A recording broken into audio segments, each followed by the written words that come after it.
I was doing 75 on Highway 191 when I looked in my passenger mirror. I saw a figure in a reflective vest keeping pace with my truck, and it wasn't running, it was gliding. But the worst part wasn't the speed. It was the face. I was staring at my own face, smiling back at me with too many teeth. Let me back up. My name is Jake Holloway, and I've been driving long haul for Intermountain Freight out of Salt Lake for 11 years. I know every highway, every truck stop, every way station between Idaho and Arizona. Highway 191 through southeastern Utah is one of my regular routes. A straight shot from Moab down to Monticello, then on to Blanding if the load requires it. It's empty country, high desert, red rock formations that look like cathedrals in the daylight and tombstones at night. Most drivers hate the lonely routes. Not me. I've always preferred the silence. The hum of the engine, the glow of the dash lights, the occasional crackle of the CB when someone breaks the static. It's meditative, peaceful, even. That was before October 23rd, 2023. I left Moab around 11 p.m. with a full load of construction equipment heading to a site outside Monticello, a standard run. I'd done it maybe 200 times. The weather was clear. Cold, but clear. Moon was about 3/4 full, enough light to see the rock formations on either side of the highway. Temperature was sitting around 38 degrees. I had my thermos of coffee, my audiobook playing low, and about 90 miles of empty road ahead of me. Everything was normal until mile marker 73. That's when I saw the hitchhiker. Now, you don't see many hitchhikers on 191, especially not at midnight in late October. It's too remote, too cold, too far between towns. But there he was, standing on the shoulder about 50 yards ahead, right at the edge of my headlight reach. Tall figure, maybe 6'2", 6'3", wearing what looked like a reflective safety vest over dark clothing, one arm extended with his thumb out in that universal hitchhiker gesture. I didn't slow down. I never pick up hitchhikers. Company policy, insurance liability, common sense. Pick your reason. But more than that, something about this guy felt off. The way he was standing, maybe too still, too perfect. Like a mannequin someone had posed on the side of the road. As I passed him doing 75, I glanced in my driver's side mirror. He was still standing there, arm extended, watching my trailer lights disappear into the darkness. I couldn't make out his face, just the silhouette and that reflective vest catching my taillights. I went back to my audiobook. 8 minutes later, at mile marker 81, I saw him again. Same vest, same posture, same extended arm, standing on the shoulder like he'd been waiting there for hours. I felt my hands tighten on the steering wheel. There's no way, absolutely no way, when a hitchhiker could have covered 8 miles in 8 minutes on foot. The math doesn't work. Even if he'd started sprinting the second I passed him, he couldn't have gotten ahead of me. Not while I was maintaining 75 miles per hour. I checked my speedometer. 76. Steady. I checked my odometer. I definitely traveled 8 miles. I looked back at the figure as I approached. Same height. Same vest. Same pose. As I passed him the second time, I watched him in my mirror. He didn't move. Didn't turn his head. Follow my truck. Just kept his arm extended, facing forward, like he was waiting for the next vehicle. My CB crackled. Southbound, Intermountain rig. You got your ears on? I grabbed the handset. Yeah, this is Intermountain 773. Go ahead. Nothing but static. I tried again. This is 773. You got me. More static then. Southbound Intermountain rig. You got your ears on? Same voice, same cadence, like a recording on loop. I hung up the handset and focused on the road. Probably just some bored trucker messing around. It happens. Guys get lonely on these night runs, start playing games on the CB to pass the time. Mile marker 89. The hitchhiker was there again. This time I felt genuine cold fear settle into my chest. Same exact figure, same vest, same pose.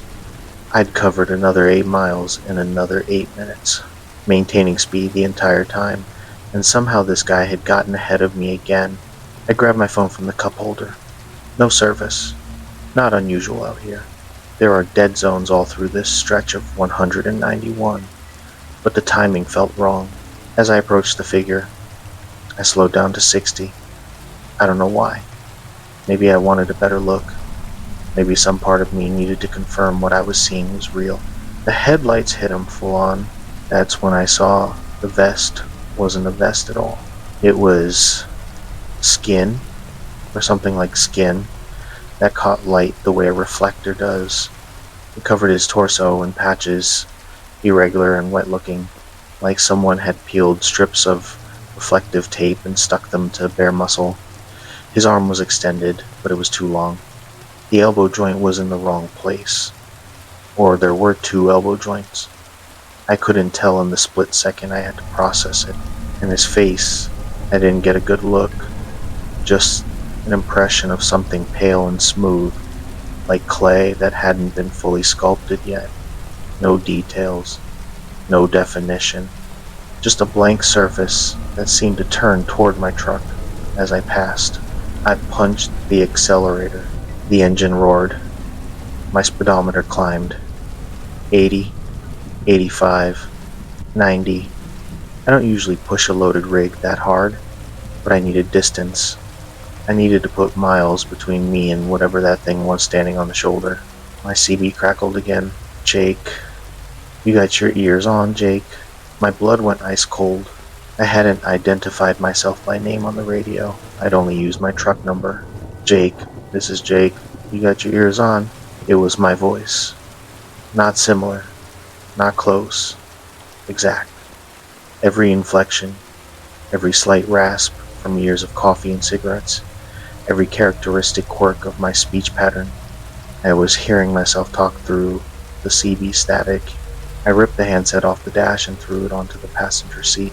The radio kept transmitting. Jake, why didn't you stop, Jake? I just needed a ride, Jake. You always stop for hitchhikers, don't you, Jake? Remember that guy outside of Twin Falls? Remember the woman near Cedar City? You stopped for them, Jake. Why not me? I had stopped for those people years ago. Both of them had been stranded. The legitimate situations, daylight hours, nothing suspicious. I'd given them rides to the nearest town. How the hell did this thing know about that? Mile marker 97.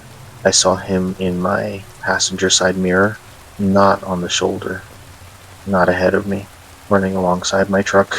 He was pacing me at 90 miles per hour, his body moving in that same gliding motion I'd seen earlier, like his feet weren't quite touching the ground. His two long arms pumped in a rhythm that was almost human, but not quite. And his head was turned toward my cab. And even though I couldn't make out features, I knew he was looking directly at me. Then he smiled. I saw teeth, rows of them. Too many for a human mouth. They caught the light from my running lights and gleamed white against that clay-smooth face. And the face was mine, not similar. Mine. My nose. My jaw. My slightly crooked eyebrow from a bar fight in 2012. He was wearing my face like a mask, and that smile stretched it in ways human skin shouldn't stretch. I swerved. The truck lurched right, tires hitting the rumble strip, and I overcorrected back onto the highway. When I looked in the mirror again, he was gone. My hands were shaking so hard I could barely hold the wheel. The CB kept crackling with my own voice, now just saying my name over and over. Jake, Jake, Jake. I reached over and yanked the power cord out of the radio. The voice cut off mid-syllable. Silence. Just the engine and the road and my own ragged breathing. I checked my mirrors. Empty highway behind me. Empty highway ahead. Nothing on the shoulders. Then I heard it scratching, metal on metal, rhythmic, deliberate, coming from above. Something was on my roof. I've hauled enough loads to know the sounds a truck makes, the creaks and groans of the trailer, the wind noise, the occasional rattle from loose chains. This wasn't any of those. This was intentional. This was something with claws or nails dragging across the aluminum roof of my cab in long, slow strokes. Scratch, scratch, scratch. It moved from the front of the cab toward the back, then returned, pacing, like it was deciding where to get in. I couldn't see it.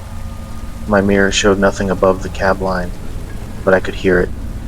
I could feel the weight of it up there. Subtle shifts in the truck's handling, like I'd gained another 200 pounds on the roof. The scratching stopped for maybe 10 seconds. There was nothing, and then something slammed against my driver's side window. I screamed. Actually screamed, which I'm not proud of, and jerked the wheel again. The truck fishtailed, trailer swinging wide, and I fought to bring it back under control. When I looked at the window, I saw a handprint, not pressed against the glass from outside, pressed against the glass from inside. The print was on the interior surface of the window, like someone sitting in my lap had reached up and placed their palm against it. But there was no one in the cab with me, just me and the empty passenger seat and that handprint, my handprint. I realized, because I could see the scar on the palm from where I'd cut myself on a loading dock gate. I couldn't process it. My brain refused to make sense of what I was seeing. The CB crackled back to life even though it wasn't plugged in. Jake. Let me in, Jake. It's cold out here, Jake. You wouldn't leave yourself out in the cold, would you? Mile marker 103. I saw the rest stop sign. Half a mile ahead. Blue and white reflective marker, indicating facilities, parking, bathrooms. I've stopped there dozens of times. Small lot, 2 picnic tables, 1 light pole in the center. I needed to stop. I needed to check the roof, make sure nothing was actually up there, prove to myself I was losing my mind from exhaustion and not actually being hunted by something impossible. I downshifted and pulled into the rest stop. The lot was empty. The light pole cast a dim yellow circle across the cracked asphalt. Nothing moved. No wind, no sound except my engine idling. I set the parking brake and sat there, hands still gripping the wheel, trying to decide if I was brave enough to step outside. The scratching had stopped when I pulled off the highway. Whatever had been on my roof was either gone or waiting. I grabbed my mag light from the door pocket. 6 cell, heavy as a club. It saved me in more than one sketchy truck stop situation. I took 3 deep breaths, said a prayer I didn't entirely believe in, and opened the driver's door. The cold hit me immediately. Temperature had dropped into the low 30s. My breath misted in the air. I stepped down from the cab, boots hitting asphalt, and swept the maglite beam across the roof. Nothing. No scratches in the paint. No dents. No footprints in the thin layer of road dust that coated the aluminum. I checked the trailer, the passenger side, the undercarriage. Nothing. Relief washed over me so strongly my knees almost buckled. I'd been hallucinating. Exhaustion, probably. Or maybe carbon monoxide leak in the cab. I'd need to get the ventilation system checked when I got back to Salt Lake. But for now, I was okay. I was safe. I turned back toward the cab. The hitchhiker was standing under the light pole, same reflective patches on his skin, same 2 long arms, same blank face, except now the face had details. My details. He'd finished putting on my face, and it fit him perfectly. Every wrinkle, every imperfection. He even had the small mole under my left eye that I'd been meaning to get checked out. We stood there, maybe 20 feet apart, staring at each other. He smiled with my mouth. Thanks for stopping, Jake. His voice was mine, but it came from everywhere at once. From his mouth, from the air, from inside my own skull. I ran. I didn't think, didn't plan. just turned and sprinted for the cab, my boots slipping on the cold asphalt. I heard him move behind me, not footsteps, but that gliding sound, like something being dragged across pavement. I grabbed the door handle, hauled myself up, and slammed the door. My hands found the lock button and punched it. All the doors locked with a heavy mechanical thunk. He was at my window, standing right there, his face inches from the glass, staring in with my eyes. He raised one hand and placed it against the window, long fingers with too many joints spreading across the glass like a spider. "Let me in, Jake. I'm you, you're me. We should be together." I fumbled with the key in the ignition. The engine was still running, still idling. I just needed to release the parking brake and go. He tilted his head, my head, at an angle that was almost 90 degrees. Curious, studying me. "You can't leave yourself behind, Jake. That's not how this works." I released the brake and threw the truck into gear. He smiled wider, and I heard his jaw crack as it extended past the limits of human anatomy. Those rows of teeth I'd seen before filled his mouth, my mouth, turning my face into something predatory. I floored it. The truck lurched forward. I heard a thud as he fell away from the window, or jumped, or whatever motion that thing used to move. I didn't look back. I just drove, grinding through the gears, pushing the truck back up to highway speed as fast as the loaded trailer would allow. The rest stop disappeared behind me. I kept checking my mirrors, expecting to see him gliding down the highway after me, but there was nothing. Just empty road and darkness. My CV was still dead. My phone still had no signal. I was alone with my thoughts and the sound of my own breathing and the hypnotic white line of the highway disappearing under my hood. Mile marker 112. Mile marker 120. Mile marker 128. Nothing. No hitchhiker. No scratching. No voice. I started to think maybe I'd actually left it behind. Maybe whatever that thing was, it was tied to that rest stop. Maybe it couldn't follow me beyond a certain distance. Then I saw the lights of Monticello civilization. The truck stop on the south edge of town. Bright fluorescent lights. Other trucks. People. Safety. I've never been so happy to see a Flying J in my entire life. I pulled into the lot and parked under the brightest light I could find, right in the center of the fueling area. I set the brake, killed the engine, and just sat there shaking for probably 5 minutes. Other trucks idled around me. I could see drivers inside the convenience store through the windows. Normal people doing normal things. Getting coffee, buying snacks, complaining about traffic. I finally worked up the courage to step out of the cab. The cold air felt different here. Normal. The light was harsh and artificial and beautiful. I walked a slow circle around my truck, checking every surface, every shadow underneath. Nothing. No scratches, no handprints, no evidence anything had been on or near my vehicle. I was about to head inside when I noticed the night clerk at the weigh station building across the parking lot. He was standing outside, smoking a cigarette, watching me. I walked over. His name tag said Vernon. Older guy, maybe mid-60s, with the weathered face of someone who'd spent their life outdoors. He took a drag from his cigarette and nodded at me. "You alright, son? You look like you've seen the devil." I didn't know how to answer that. What was I supposed to say? That I'd been chased by something wearing my face, that it had kept pace with my truck at 90 miles per hour? Instead I asked, "You ever hear stories about Highway 191? Anything unusual?" Vernon's expression changed. Not surprise. Something more like recognition. "You saw the runner." It wasn't a question. "The runner?" I repeated. He took another drag, exhaled slowly. "That's what we call it. Been happening for about 3 years now.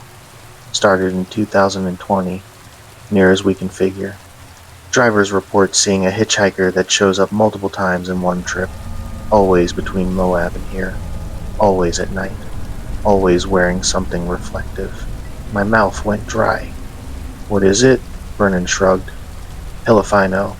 Skinwalker, maybe. That's what the Navajo folks say, though we're pretty far from the reservation. Some kind of mimic. It copies whoever sees it, voice, face, everything. Highway Patrol has 16 incident reports filed. None of them go anywhere because there's never any evidence, just drivers saying they saw something impossible. Has it ever hurt anyone? He ground out his cigarette under his boot. Not yet. Far as we can tell. It just follows, watches, tries to get people to stop or let it in. No one's been stupid enough to do that yet. He gave me a pointed look. You didn't stop for it, did you? I stopped at the rest stop at mile marker 103. It was already there. Unquote. Vernon's face went pale. It was waiting for you? Yeah, under the light pole. He muttered something that sounded like a prayer. That's new. It's never done that before. It's always just chased. Never gotten ahead and waited. He looked at me seriously. You didn't let it touch you, did you? Didn't let it get in your truck? No, I locked the doors and drove away. He seemed to relax slightly. Good. That's good. Listen, you file a report with Highway Patrol if you want, but they won't do anything. Can't patrol for something they can't catch. Best advice I can give you is don't drive 191 at night anymore. And if you see a hitchhiker anywhere in this state after dark, you keep driving. Don't stop. Don't look too close. And sure as hell, don't let it hear your name. I had thought about my CB, my voice coming through the static, saying my name over and over. It already knows my name, I said quietly. Vernon's expression turned grim. Then you make damn sure it doesn't get your face. I spent that night in the sleeper berth at the Flying J, parked under the lights, with every door locked and my mag light within reach. I didn't sleep, just watched the mirrors and listened to the normal sounds of a truck stop at night. Engines, air brakes, the distant sound of the highway. The thing never came back. I delivered my load the next morning and drove back to Salt Lake on I-70, adding 3 hours to my trip just to avoid 191. My dispatcher was pissed about the route change. I told him I'd had engine trouble. He didn't believe me, but he didn't push it. I filed a report with Utah Highway Patrol anyway. Officer listened politely, wrote everything down, and gave me a case number that I'm pretty sure went straight into a file labeled Crazy Trucker Stories. That was 2 years ago. I don't drive Highway 191 at night anymore. Hell, I don't drive any remote highways at night if I can help it. I've taken a pay cut to work more day shifts, more urban routes. My wife thinks I'm getting soft as I approach 50. I haven't told her the real reason, but sometimes on my regular routes around Salt Lake, I'll see him, just for a second, in my mirror, at a stoplight, in the parking lot when I'm doing my pre-trip inspection, always wearing my face, always watching. Vernon told me the runner on 191 doesn't hurt people, just follows them. But he didn't say what happens if it follows you long enough, if it studies you long enough, if it learns to be you better than you can. I still see my own face in the mirror every morning when I shave. Most days, I'm pretty sure it's really me. Most days.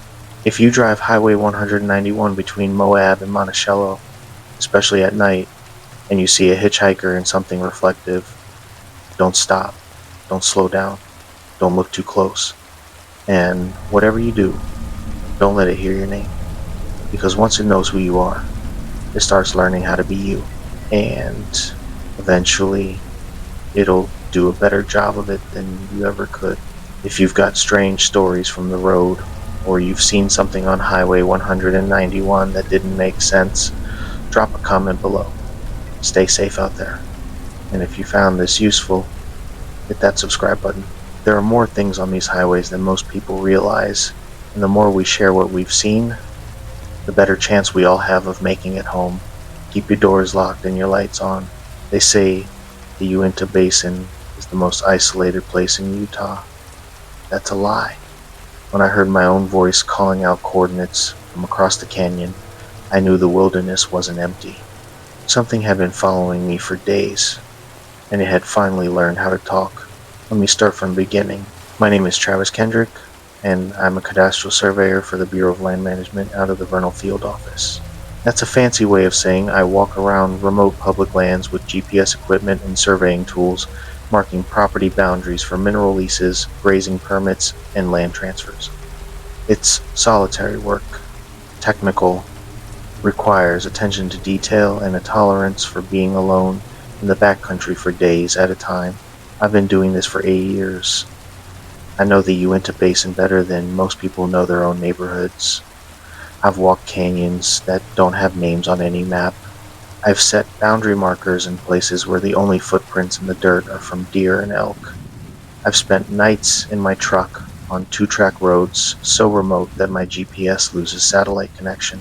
I'm telling you this so you understand. I'm not some rookie who panics at shadows. I'm not unfamiliar with the wilderness. I know what belongs out there and what doesn't. What I encountered in early March of 2024 didn't belong anywhere. The assignment was straightforward. The BLM was preparing to auction mineral rights for several parcels in the northeastern Uinta Basin, about 40 miles southwest of Vernal. My job was to verify and remark the boundaries of 6 sections, approximately 3,840 acres total. The parcels were adjacent to Navajo Nation trust lands, which meant the survey work had to be absolutely precise. No margin for error when you're dealing with tribal boundaries and federal mineral rights. I had requested a partner for the job, standard protocol for work near reservation borders. My supervisor approved it, then called me 2 days before the assignment to tell me my partner had quit. Just walked out. No notice. No explanation. He asked if I wanted to postpone. I should have said yes, but I'd already blocked out the week, cleared my schedule, and prepped my equipment. The weather forecast looked good. Cold, but clear. Highs in the upper 40s, lows in the 20s. No precipitation expected. Perfect conditions for survey work. I told him I'd do it solo. First mistake. I left Vernal on Monday, March 4th at 6 a.m., loaded my truck with a week's worth of supplies, camping gear, food, water, GPS units, surveying equipment, paper maps, compasses, my rifle, and my satellite phone for emergencies. The sat phone was policy for solo assignments in areas with no cell coverage. I tested it before I left. Worked fine. The drive took 2 hours on progressively worse roads. Paved highway to gravel, county road to dirt 2-track that barely qualified as a road at all. By the time I reached my starting point, I was 12 miles from the nearest maintained road and probably 25 miles from the nearest human being. I parked my truck at a flat spot near a seasonal creek bed, dry this time of year, and did my initial equipment check. GPS units calibrated, compass accurate, survey markers accounted for. Everything was in order. The first parcel started at the base of a low ridgeline and extended west into a series of shallow canyons and plateaus, typical basin terrain. Red sandstone, juniper scrub, sage flats, and scattered pinyon pine. The soil was sandy and loose, marked with animal tracks, mostly deer, some coyote, one set that might have been mountain lion. I began at Survey Monument Echo 73 Alpha, a brass marker set in concrete by a survey crew in 1996. I verified its coordinates, took photographs from my records, and began walking the western boundary line with my GPS unit. The work was methodical. Every quarter mile, I'd stop and set a temporary marker, rebar stakes with flagging tape, and then record the coordinates in my field book. The day was clear and cold. My breath misted in the air. The only sounds were my boots on the sandstone and the occasional cry of a raven overhead. By noon, I'd covered the southern boundary of the first parcel and was beginning the western line. That's when I found the first anomaly, a survey stake that shouldn't have been there. It was identical to the ones I was placing rebar with orange flagging tape, but it was positioned about 50 yards ahead of my current location, right where my next marker should go. I walked up to it and checked the tape. Fresh. The metal was clean, no rust. The stake had been driven into the ground recently. I pulled out my field book and checked my notes. No other survey crews were scheduled for this area. I was the only BLM surveyor assigned to this sector, and even if someone else had been here, they would have filed a report. There would be records. I knelt down and examined the stake more carefully. Standard rebar, half-inch diameter, driven about 18 inches into the ground. The flagging tape was the exact brand we used. Fresco vinyl, orange, 4-inch width. I could even see the partial roll number printed on the edge of the same roll I had in my pack. Someone had placed this stake using BLM equipment. I pulled it out of the ground and looked around. The terrain was empty. No footprints in the sandy soil, except my own. No tire tracks.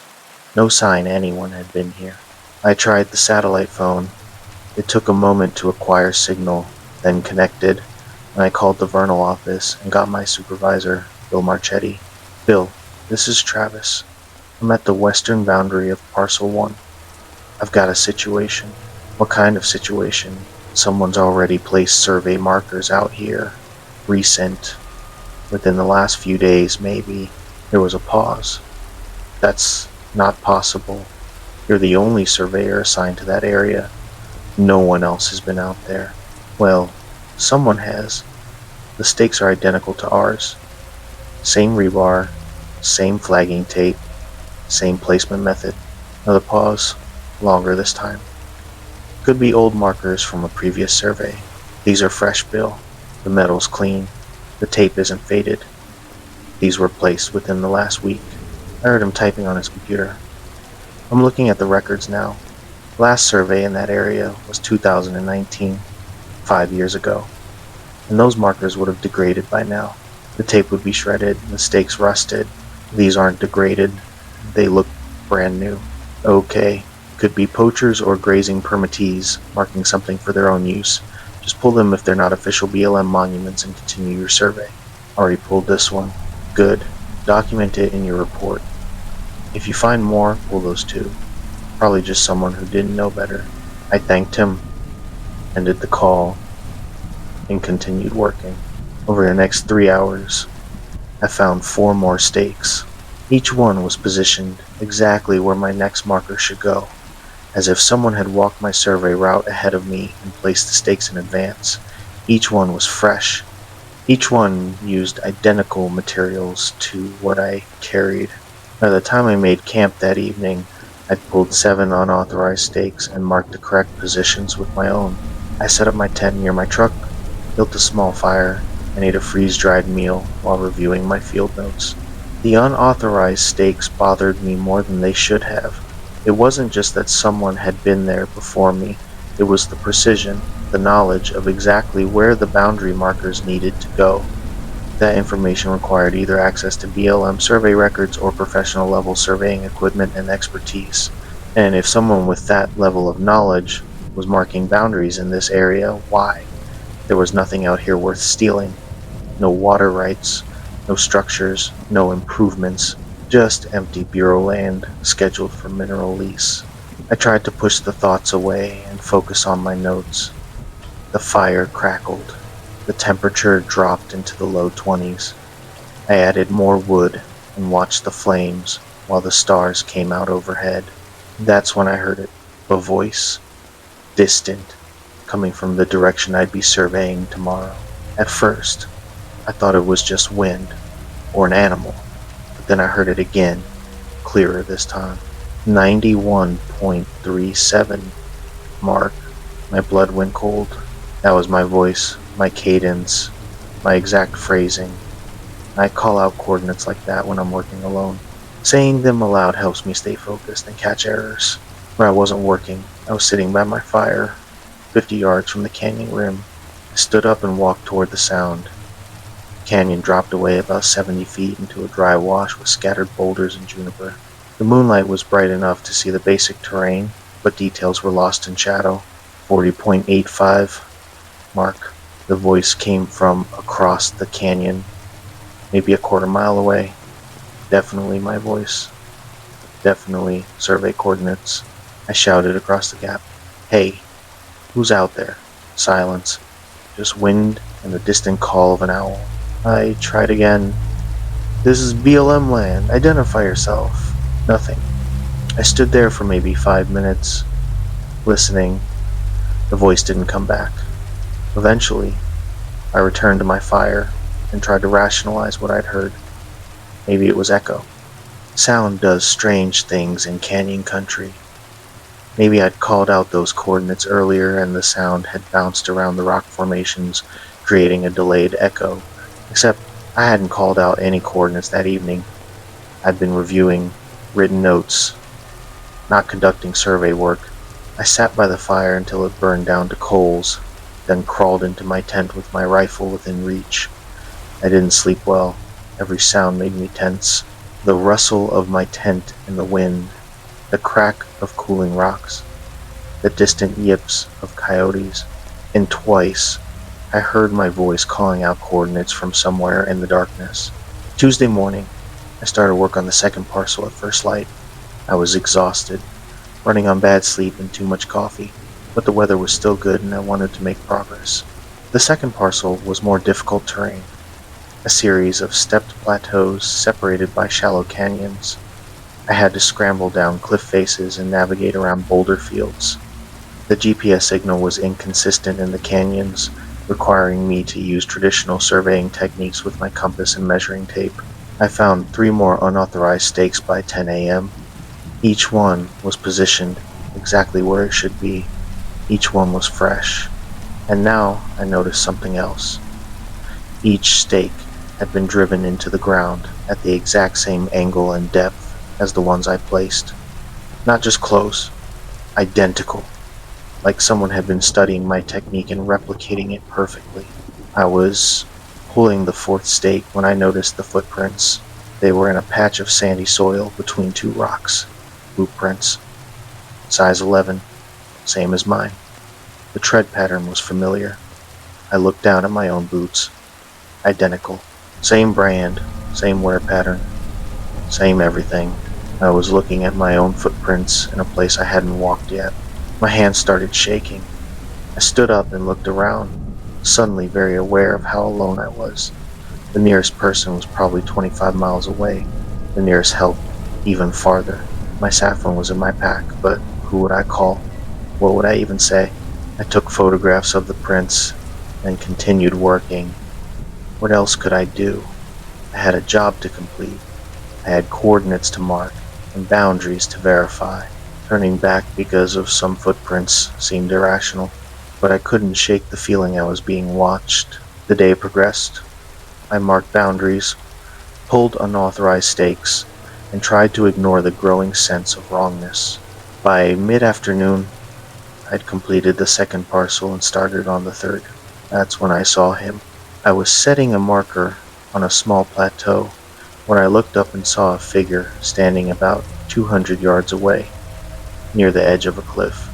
He was facing away from me, looking out over the canyon. He wore the same tan cargo pants I was wearing, the same green BLM field jacket, the same orange safety vest. He even had the same pack on his back. "Hey," I shouted. He didn't respond, didn't turn around, just stood there, motionless. I started walking toward him. The terrain was rough, forcing me to watch my footing, and I lost sight of him for maybe 30 seconds as I navigated around a cluster of boulders. And when I came around the rocks, he was gone. I reached a spot where he'd been standing and looked around. No footprints, no disturbance in the dirt, nothing to indicate anyone had been there. But I'd seen him, clear as day. He'd been real. I pulled out my sat phone and called Bill again. "Travis, what's up?" "Bill, I need to know if there's anyone else out here. Any BLM personnel, any contractors, anyone at all. We've been through this. You're the only one assigned to that area. Why? What's going on?" I told him about the footprints, about seeing the figure, about the voice calling out coordinates at night. There was a long silence. Travis, how much sleep did you get last night? That's not, I'm not hallucinating, Bill. Something's out here. Okay, okay, listen. If you're not comfortable completing the survey, you can come back. We'll send a team out next week. A team that might encounter the same thing. Travis, what do you think is out there? What are you suggesting? I didn't have an answer. What was I suggesting? That someone was stalking me through the wilderness? That someone was placing survey markers ahead of me and mimicking my voice and appearance? That someone had somehow acquired identical equipment and clothing and was, what, playing an elaborate prank? None of it made sense. I don't know, I finally said, but something's not right. Look, finish what you can today, then pack up and come back. We'll figure this out. I agreed and ended the call. But I didn't pack up. I kept working. Partly because turning back felt like admitting defeat, and partly because I needed to understand what was happening. If someone was out here, they had to be leaving more evidence than just footprints and stakes. I decided to set a test. At my next marker position, I placed my stake deliberately off-center, about 3 feet south of where it should go according to my GPS. I marked it in my field book with a note that it was intentionally misplaced as an experiment. Then I continued to the next position, set the correct marker, and moved on. An hour later, I backtracked to check the misplaced stake. It had been moved. Someone had pulled it out and replaced it with a new stake in the correct position. The stake I'd placed was lying on the ground nearby, and there was a note wrapped around it. Paper, torn from a standard field book. The handwriting was mine, slightly rushed. The way I write when I'm working in the field. The note said, "Don't make mistakes, Travis. We have to be precise." I stared at that note for a long time. We, not I. We. Whatever was out here thought it was working with me, or thought it was me. I grabbed my pack and headed back to my truck at a near run, stumbling over rocks, sliding down scree slopes, not bothering with the careful pace I'd maintained before. I just needed to get back to my camp, get in my truck, and get the hell out of the basin. I was maybe half a mile from my truck when I heard it again, my voice, calling out coordinates. But this time, it wasn't distant. It was close, right behind me, 12.49.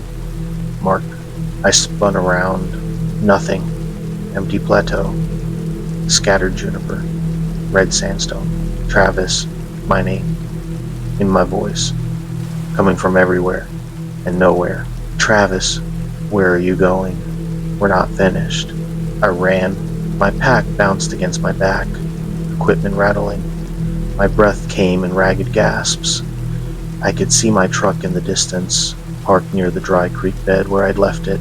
I was almost there when I saw him standing next to it. Me, standing beside my truck, wearing my clothes, holding my GPS unit. He was looking at the screen, studying coordinates, completely focused on the data. I stopped about 50 yards away, crouching behind a boulder. He looked wrong. The proportions were almost right. The clothes fit properly, but the way he stood was too still. The way he held the GPS was too careful, like someone mimicking an action they'd observed but didn't fully understand. As I watched, he lifted his head and looked directly at me. His face was mine, but it wasn't complete. Like a sculpture that was 90% finished. The basic structure was correct. My jaw, my nose, my eyes, but there was no expression, no life.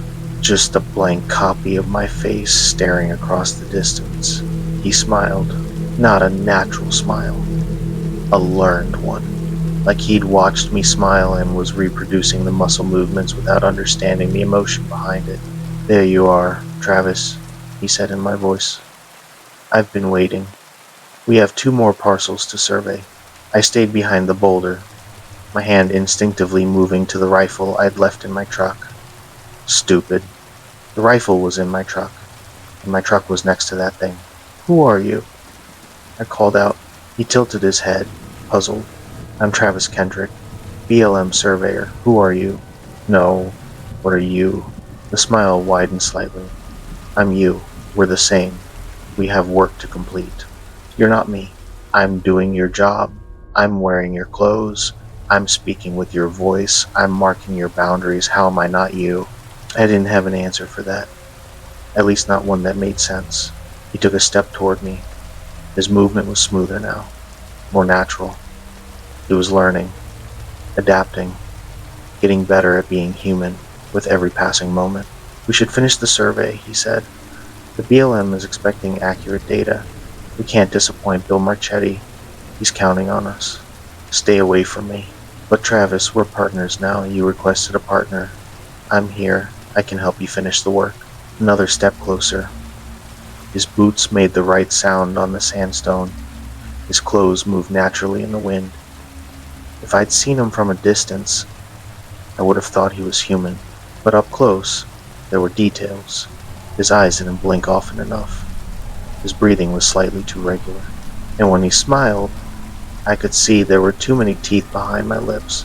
How long have you been following me? I asked. Since you arrived. I watched you work Monday. You're very skilled, very precise. I've learned a lot from observing you. What are you? The smile faded. I don't understand the question. I'm Travis Kendrick. I have your face, your voice, your knowledge. I'm completing your survey. What else could I be? You're not human. He considered this.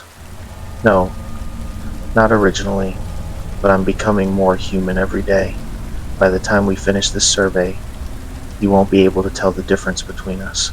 A cold realization settled over me. This thing wasn't trying to hurt me. It was trying to replace me, to become me, to take my job, my identity, my life, and it was getting very good at it. I stood up from behind the boulder. You can't have my life. I'm not taking it. I'm sharing it. We can both be Travis Kendrick. We can both work for the BLM. We can both survey the basin. There's enough work for two of us. That's not how identity works. Why not? You're Travis Kendrick when you're in Vernal. You're Travis Kendrick when you're in the field.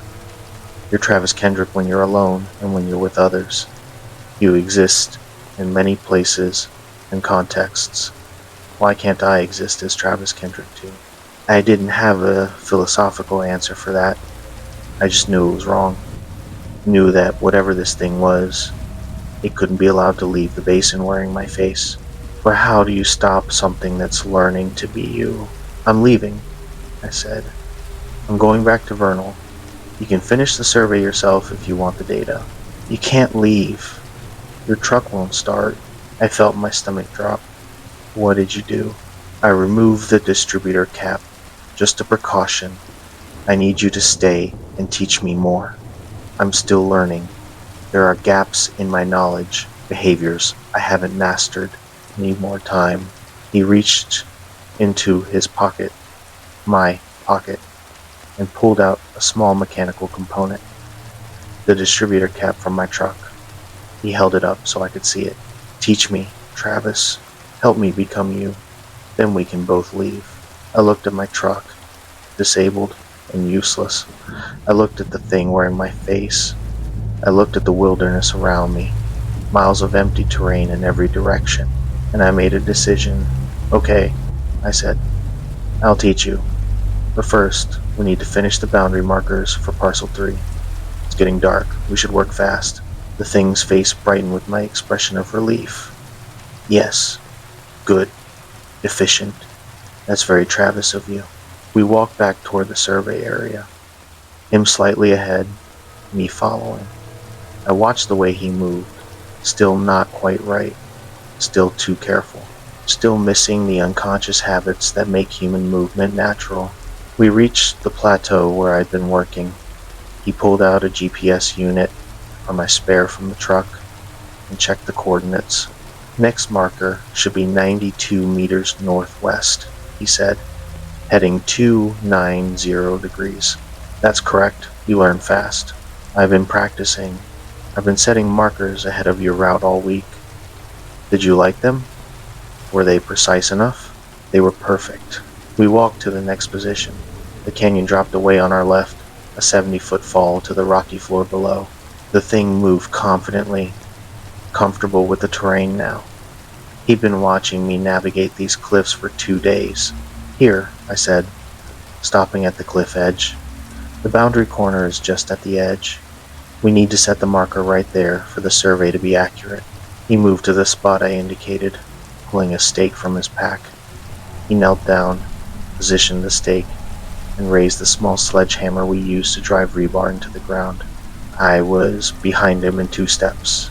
I grabbed his pack and pulled hard, throwing him off balance. He dropped the hammer and tried to turn, but momentum and gravity were already doing their work. He went over the edge with a sound that was almost my voice screaming. I heard him hit the rocks below. Once, twice, then silence. I stood at the edge, shaking, looking down at the broken shape on the canyon floor. It was still wearing my clothes, still had my face, though the skull was cracked open and leaking something that looked like black oil in the fading light. As I watched, the body began to change. The human form blurred and shifted, revealing what had been underneath all along. Something thin and elongated, with too many joints and gray skin that looked like it had never seen the sun. The face, my face, melted away like wax, leaving behind a smooth surface with indentations where eyes should have been. I didn't stay to watch the rest of the transformation.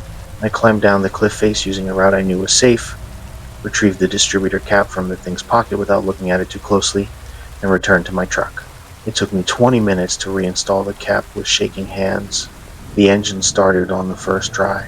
I drove out of the basin that night, following my tire tracks back to maintain roads by headlight and moon. I didn't stop, didn't camp, didn't rest, just drove until I reached Vernal in the safety of streetlights and other people. I filed my report the next morning. Incomplete survey data, equipment malfunction, recommended a full team for completion of the assignment. Bill didn't ask questions. I think he knew something had happened out there, but he also knew I wouldn't talk about it. The BLM sent a team of 3 surveyors to complete the work 2 weeks later.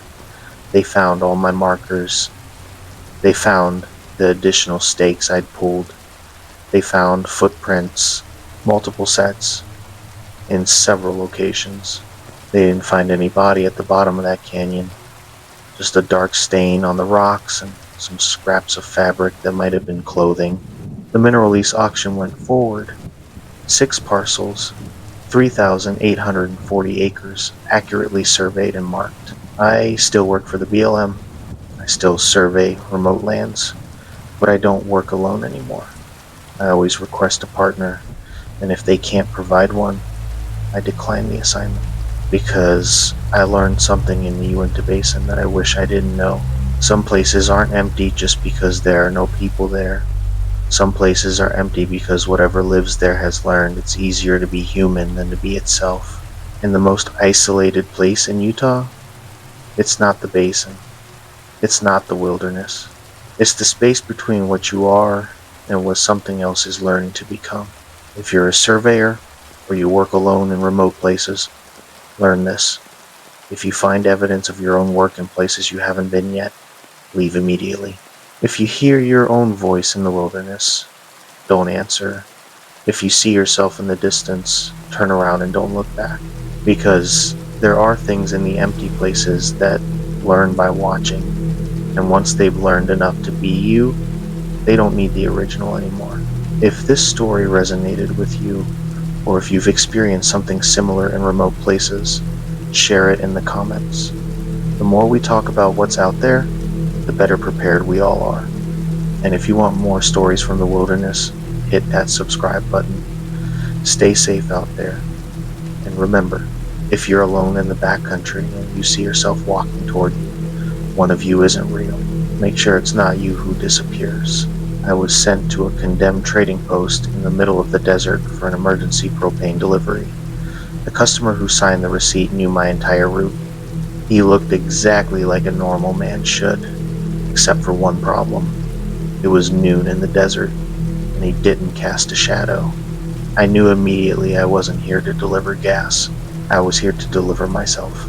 But let me go back to the beginning, because the details matter. The small things matter.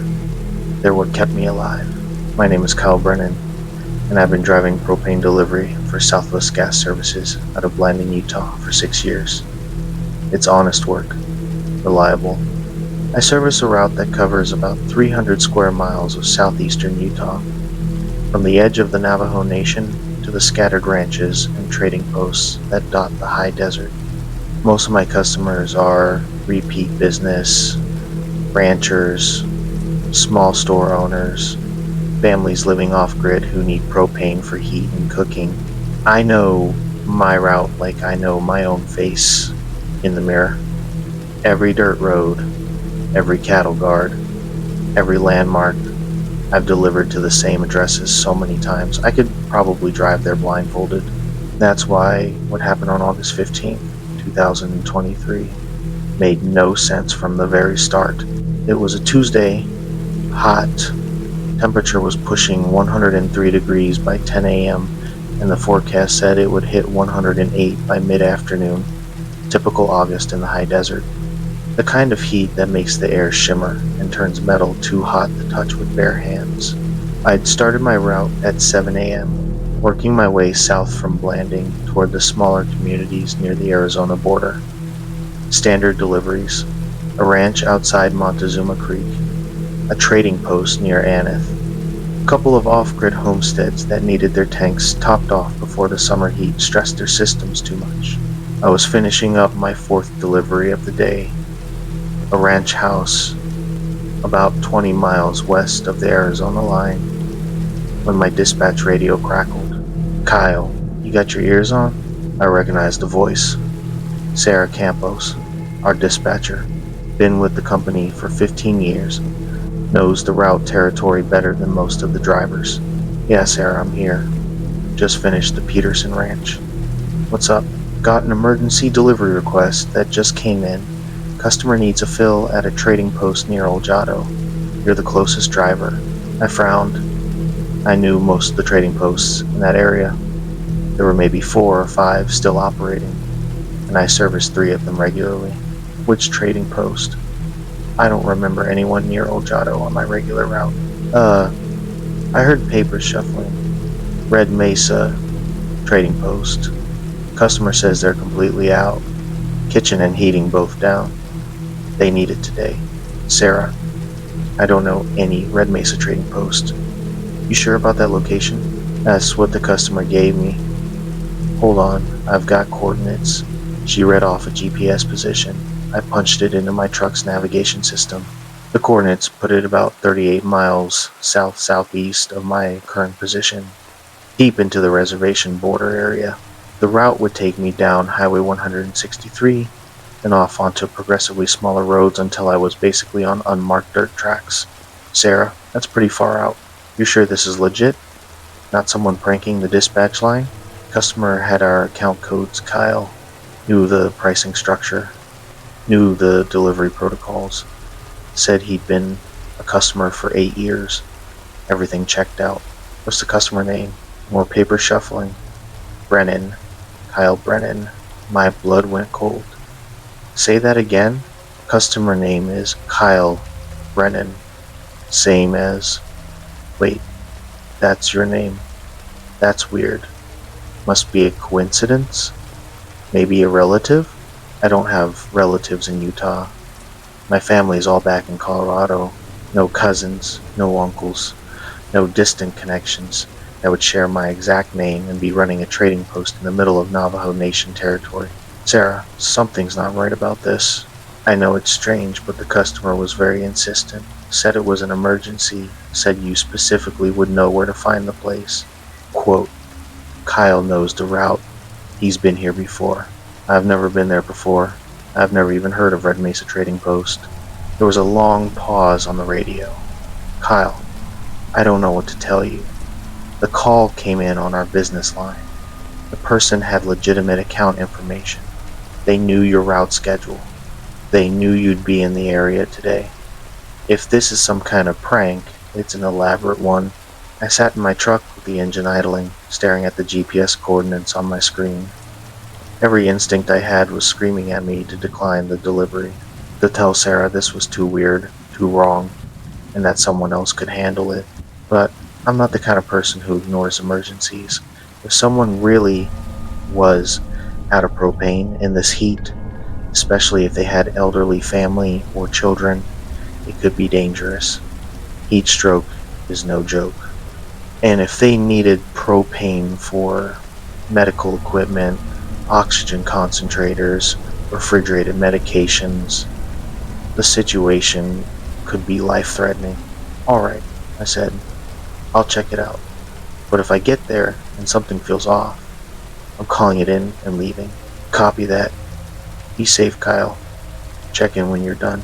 I pulled out of the Peterson Ranch and headed south toward Highway 163. The road was empty. This time of day, in this heat, most people stayed inside. I passed maybe 3 vehicles in the first 20 miles. A pickup truck, a tribal police cruiser, and an RV with Colorado plates. The highway was smooth and well maintained.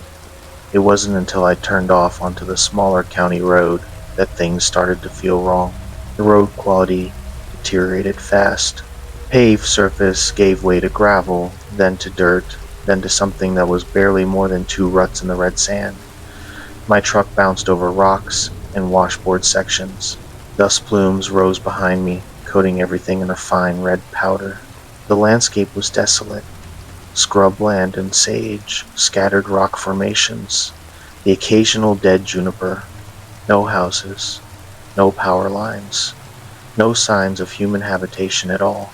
My GPS said I was 15 miles from the destination, then 10, then 5. I started watching for landmarks.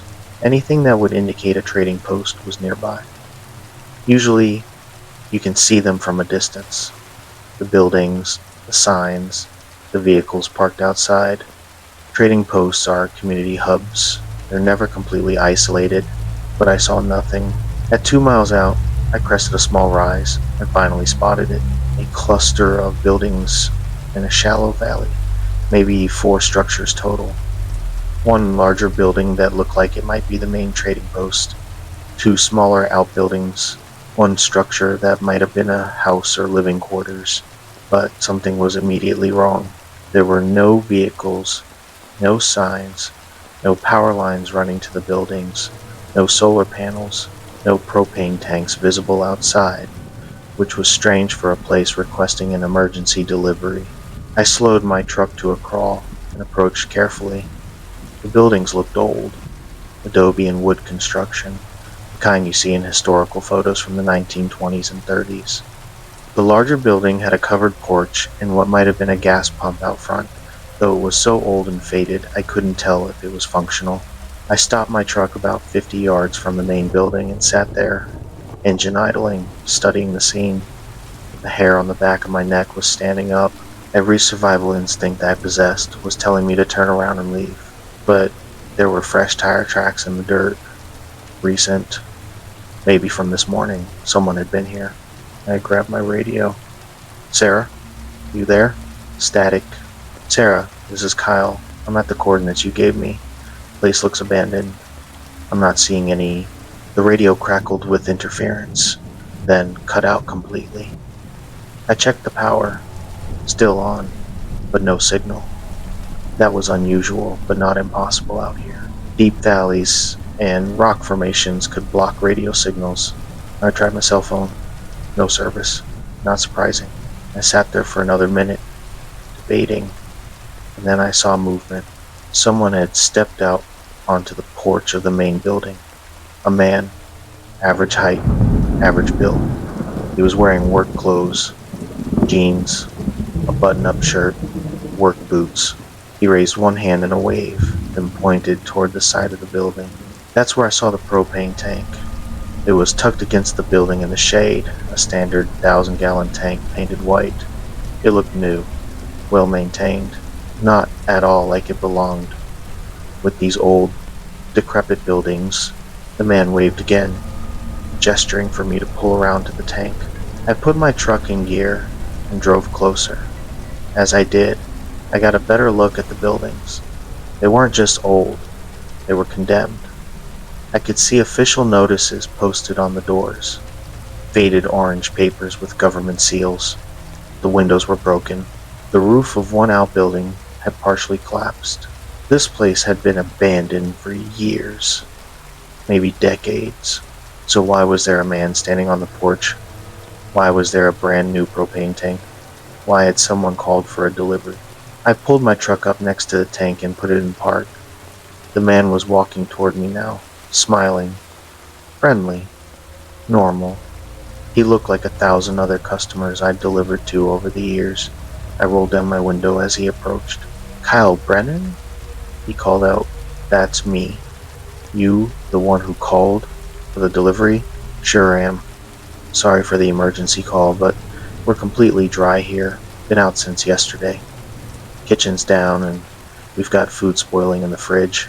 His voice was normal, pleasant, conversational, but something about it felt rehearsed, like he was reciting lines he'd memorized. "This place have a name?" I asked. My dispatcher said, "Red Mesa Trading Post, but I don't see any signs." Signs blew down in a storm last year. Haven't gotten around to replacing them yet. But yeah, Red Mesa Trading Post. Been in my family for 30 years. 30 years. Place looks condemned. He glanced back at the buildings and laughed. "Yeah, we've been doing renovations. Had to get county approval for some structural work. That's why the notices are up. But we're still operating, just keeping a low profile until the work is done." It was a reasonable explanation, almost believable. But it didn't explain the fresh tire tracks. It didn't explain how he knew my name before I'd introduced myself. And it didn't explain why my radio had died the moment I'd arrived. "Alright," I said. "Let me check your tank levels, and we'll get you filled up. I'll need to see your account paperwork." "Of course. It's inside. Let me grab it." He turned and started walking back toward the main building. That's when I noticed the sun was directly overhead. It was noon, or close to it. The August sun was beating down at full strength, creating harsh shadows from every object. My truck, the propane tank, the fence posts, the buildings. But the man walking away from me didn't cast a shadow. The ground around him was bright and sunlit. There should have been a dark silhouette stretching out behind him as he walked, but there was nothing. He moved across the dirt like a projection, like something that existed but didn't interact with light the way solid objects should. I felt my mouth go dry. I've delivered propane in every kind of weather, every kind of condition. I've seen optical illusions created by heat shimmer. I've seen mirages on hot desert roads. I've seen plenty of weird atmospheric effects. This wasn't that. This was a man walking in direct sunlight at noon who didn't cast a shadow. He reached the porch steps and turned back toward me. "You coming?" "The paperwork's inside." Every cell in my body was screaming at me to leave, to put my truck in reverse and drive away as fast as possible. But I needed to know. I needed to understand what I was looking at. I stepped out of my truck. The heat hit me immediately. It was like walking into an oven. The metal of my truck door was almost too hot to touch. The air smelled like baked dirt and creosote. I walked toward the porch, watching the man. He stood there waiting for me, still smiling that pleasant, practiced smile. As I got closer, I could see more details. His clothes fit perfectly. Not too loose, not too tight. The exact proportions you'd expect. His hair was cut short, practical. His face was clean-shaven. His boots were dusty but well-maintained. Everything about him was exactly what a normal person should look like, except for the shadow. And now that I was closer, I noticed something else. He wasn't sweating, not a drop. Despite standing in direct sunlight in 108-degree heat wearing long sleeves and jeans, his face was completely dry. No perspiration, no moisture. His shirt wasn't even damp. I stopped at the base of the porch steps. "Actually," I said, "why don't you bring the paperwork out here? I should get started on the tank inspection first. Make sure everything's safe before we start the fill." His smile didn't waver. "It'll just take a second. Come on in. It's cooler inside." I'm good out here. Company policy. I need to do the safety inspection before entering any structures. That wasn't actually company policy, but it sounded reasonable. His smile finally faded slightly. Kyle, I really need you to come inside. The paperwork is very important. It has specific information you need to see. What kind of information? About your route, about the other deliveries, about the places you go that you don't remember going to. My heart rate spiked. What are you talking about? You've been here before, Kyle. Many times. You just don't remember. But I remember. I have been keeping track. Every delivery, every route, every customer. I know all of them, because you know all of them. He took a step down from the porch. Still no shadow. Still no sweat. Still that wrong, rehearsed way of speaking. I've been watching you for months, he continued. Learning your patterns, your habits, the way you fill out paperwork, the way you check tank gauges, the way you interact with customers. You're very consistent, Kyle. That's good. Consistency makes the transition easier. Transition? What transition? The transition where I become you, and you stay here. He took another step down. We were on the same level now, maybe 10 feet apart. Up close, I could see more details that were wrong. His skin was too smooth, too perfect. No scars, no blemishes, no signs of sun damage despite supposedly running a trading post in the desert for 30 years. His eyes didn't blink often enough. His chest rose and fell with breathing, but the rhythm was too regular, too mechanical. I've almost got it perfected, he said. The walk, the voice, the mannerisms. I've been practicing. In a few more hours, I'll be ready. I'll drive your truck back to Blanding. I'll complete your route. I'll go home to your apartment. I'll live your life, and no one will know the difference. That's not possible. It is, though. I've done it before. 3 times, actually. There was a surveyor in March, a truck driver in October, a ranger in January. Each time, I learned more. Got better. The surveyor was difficult. Too much technical knowledge. Too many specific details I had to master. The truck driver was easier. More repetitive work. Predictable patterns. The ranger was the most challenging. Too much interaction with other people. Too much variability in the job. He smiled again. But you, Kyle, you're perfect. Your job is consistent. Your route is established. Your life is simple. No family nearby. No close relationships. You're ideal for replacement. I was backing away slowly, trying to keep distance between us. You're insane. I'm practical. I'm adaptable. I'm learning to be human by being specific humans. And right now, I need to be you.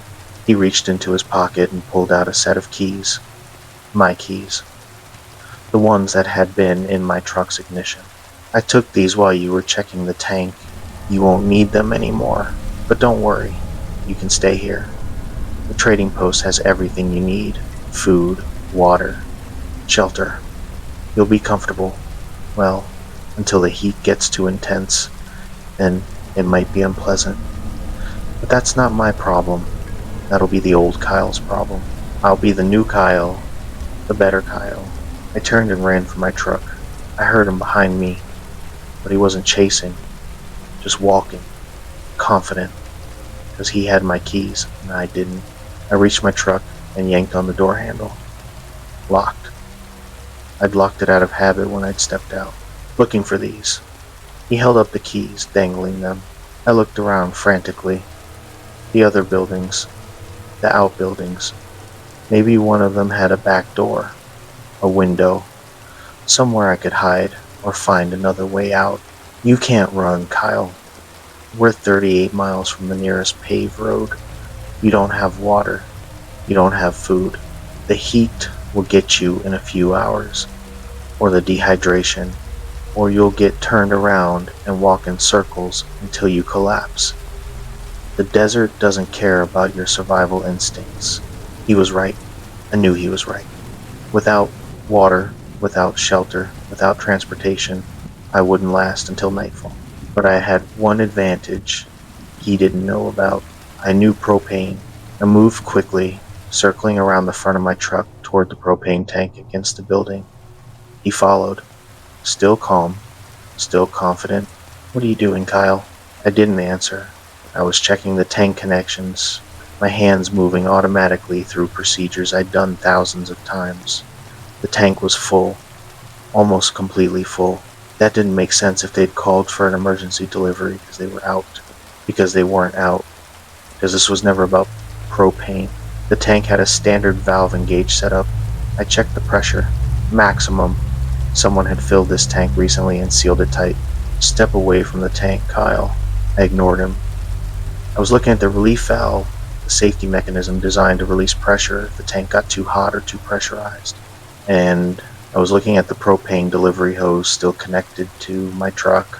An idea formed. Dangerous. Possibly suicidal. But it was the only option I had. "What are you doing?" he repeated, his voice losing some of that practice calm. I grabbed the delivery hose and connected it to the tank's fill valve. Not to fill the tank. It was already full. To release pressure, to vent propane into the air. "Stop that. That's dangerous." "Yeah," I said. "It is." I opened the valve. Propane began venting immediately. Not liquid. Vapor. It came out as a white cloud, heavier than air, rolling across the ground like fog. The smell was overwhelming. That distinctive sulfur odor they add to propane so you can detect leaks. "What are you doing?" His voice was higher now. Stressed. Practice calm was gone, creating a problem, I said. I kept the valve open, watching the pressure gauge slowly decrease as propane flooded the area. The cloud spread rapidly, flowing along the ground, cooling around the buildings. Propane vapor is denser than air. It settles in low spots, accumulates, and it's extremely flammable. "You'll kill us both," he shouted. "Maybe, but here's the thing. I don't think you understand fire the way humans do. I don't think you understand heat. Because if you did, you wouldn't be standing in direct sunlight without sweating. You wouldn't be able to ignore 108-degree temperatures like they're nothing." I pulled out my lighter, a cheap Bic I kept in my pocket for lighting the pilot lights on old propane heaters. His face changed.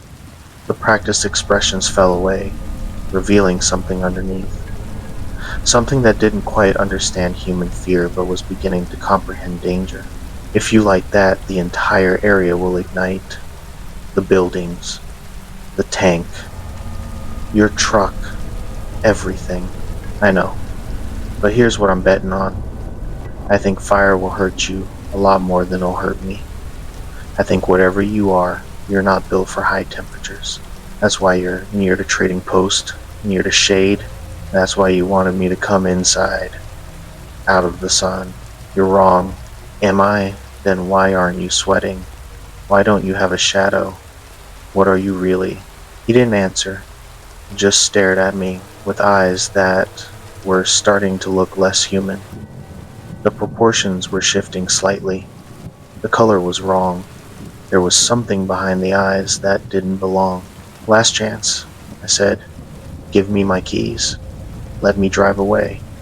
Find someone else to copy." "I can't. You're perfect. I've spent months preparing. I've learned your route. I've studied your life. I'm so close to being you." "Then I guess we both burn." I flicked the lighter. The flame caught immediately. Small, orange, barely visible in the bright sunlight. The thing wearing my customer's face screamed. Not a human scream. Something higher pitched, multitonal, like several voices screaming at once. It turned and ran. Not toward the buildings, toward the open desert, away from the propane cloud that was still spreading, still filling the area with flammable vapor. I watched it run for maybe 10 seconds. Its form was changing as it ran, getting taller, thinner. The clothes didn't fit anymore.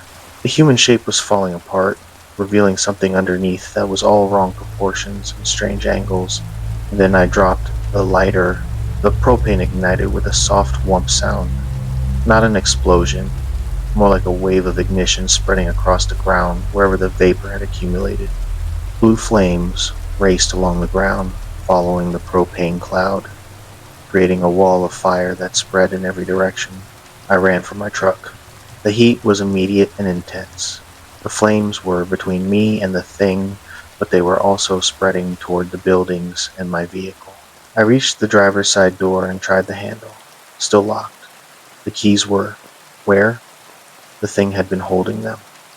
Did it still have them when it ran? I looked through the window and saw them sitting on the driver's seat, inside the locked truck. The flames were getting closer. The propane tank against the building would rupture soon from the heat. When it did, the explosion would be massive. I grabbed the tire iron from my truck side compartment and smashed the driver's window. Glass shattered everywhere. I reached through, unlocked the door, grabbed the keys, and climbed in. The engine started on the first try. I threw it in reverse and floored it, backing away from the building as fast as I could. The tires spun in the dirt, then caught. I swung the truck around and headed for the road. Behind me, I heard the explosion. The propane tank ruptured. A massive fireball rose into the sky, orange and black, consuming the buildings completely. The shockwave hit my truck, rocking it sideways. I fought to keep control as I accelerated away, putting distance between myself and the inferno. I drove for maybe 3 miles before I stopped to look back.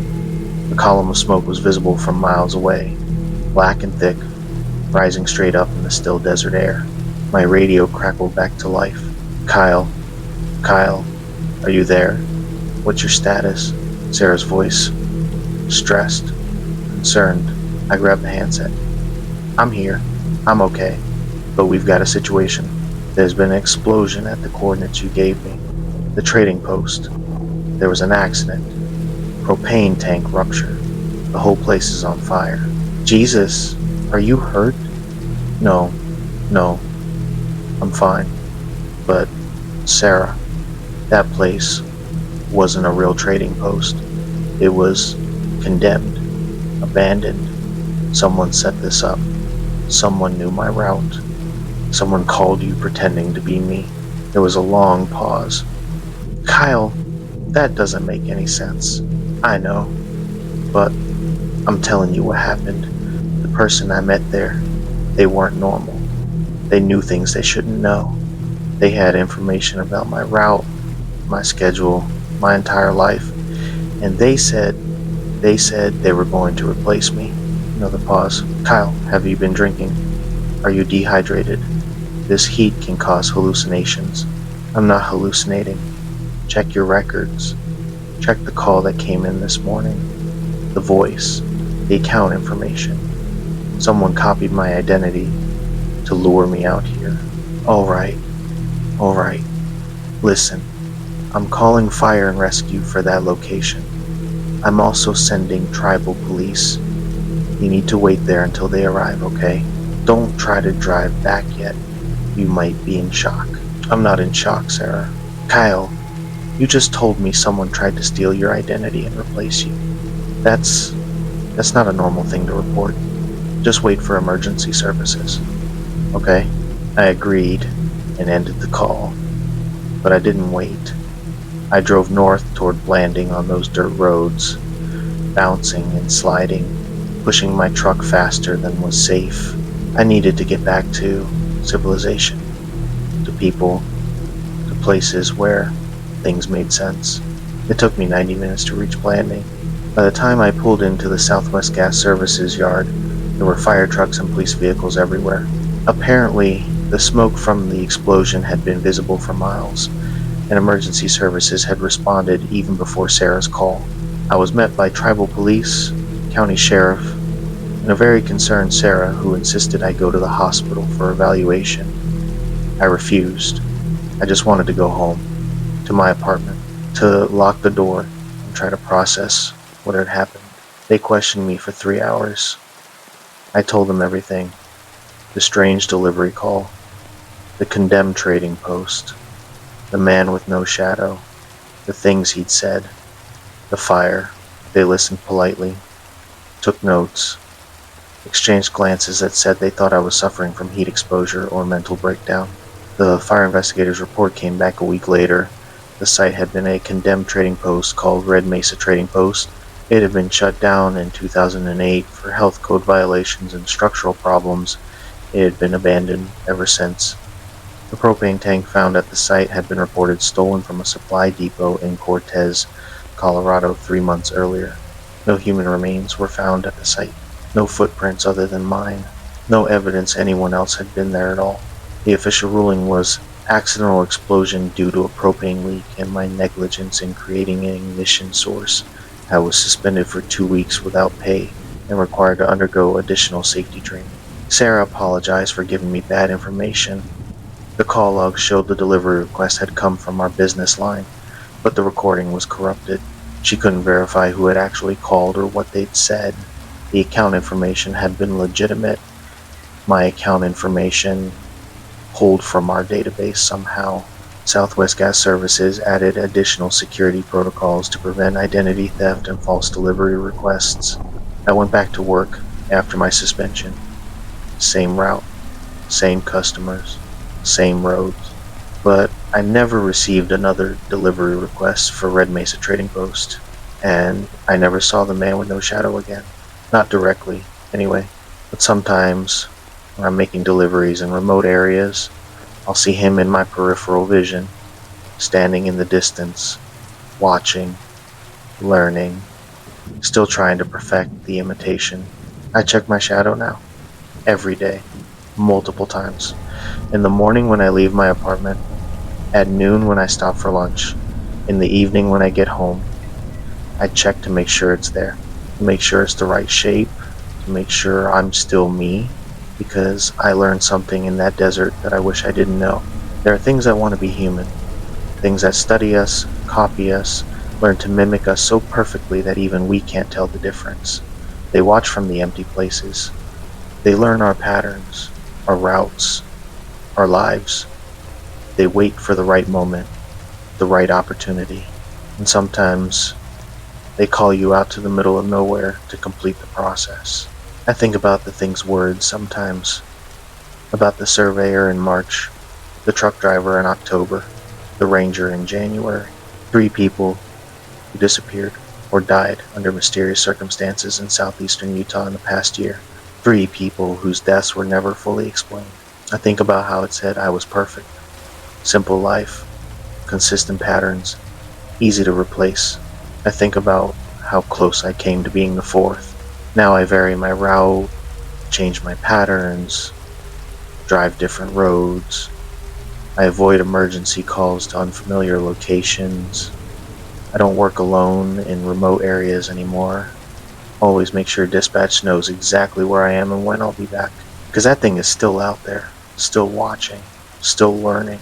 And I'm not the only person with a simple life and consistent patterns.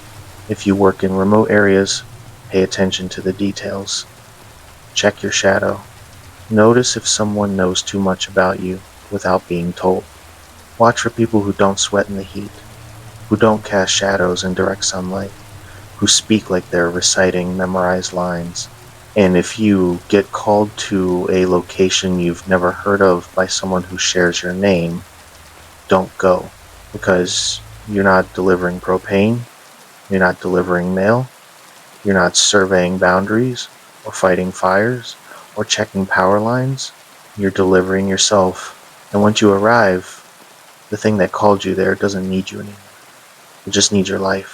I still drive propane delivery, still service my route, still help customers who need emergency fills, but I'm careful now, always careful, because I know what's waiting in those empty places. I know what studies us from the abandoned buildings and the condemned trading posts, and I know that next time I might not have a lighter and a propane tank to save me. If this story sounds familiar, or if you've had strange experiences with emergency calls to unfamiliar locations, share your story in the comments. The more we talk about these things, the more patterns we can identify. And if you found this useful, hit that subscribe button. There are more things in the remote places than most people realize. Stay safe out there, check your shadow, vary your patterns, and remember, if someone calls you out to the middle of nowhere using your own name, ask yourself this. If they already know enough to be you, why do they need you there at all? The answer might save your life.